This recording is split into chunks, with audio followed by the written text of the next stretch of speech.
From the studios of Books in Motion, this is Gail Shalan, reading Hometown Burning, a hometown homicide mystery, by C.K. Crigger. Now let's begin with Hometown Burning. Chapter 1.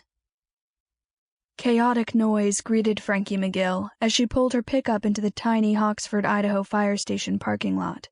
The rise and fall of the siren's high-pitched screech shot a blaze of agony through her head. The noise and ensuing pain paralyzed her for a moment, her vision blurring and fading to black.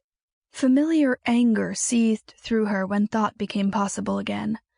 Why me? Why not her? At least she was alive. Frankie forced the more positive thought into her mind.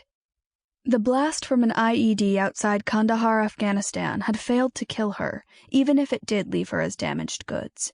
A plate in her head, part of a prosthetic foot. More than a year ago by now, but the repercussions were never-ending. Never-ending. But, unlike others in her squad, she'd made it home, able to put her paramedic training to use in the town where she'd grown up. Resolutely, she put the memories, if not the pain, aside and entered the lion's den. Stepping from her ranger, she spotted Carl Mager, the fire chief, waving his arms and rocking on his toes as he stood beside his fire department four-wheel-drive SUV. She headed toward him. A couple trainees, clad in turnout gear, watched him with awe-stricken expressions. Carl's face was red as a boiled crab, sure sign of a temper gone south. Alongside Carl's rig, the pumper's diesel engine, warmed up and ready to go with the driver behind the wheel, spewed exhaust fumes out of the open garage doors.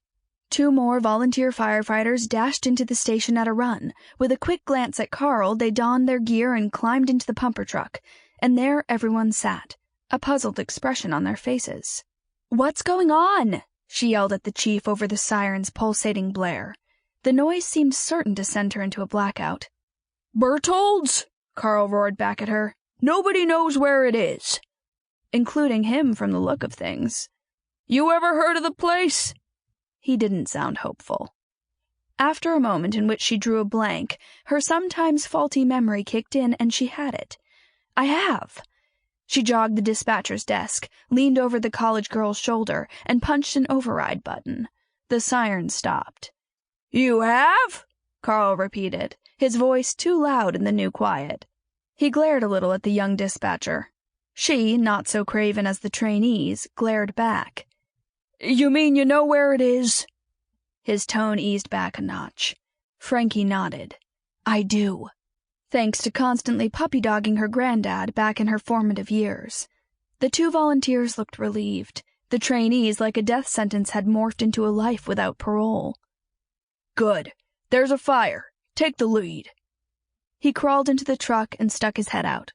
"Come on, woman, get in here. You're with me. Hustle." Frankie, slowing only to grab a helmet off a wall hook, did hustle, swinging lithely onto the seat beside him.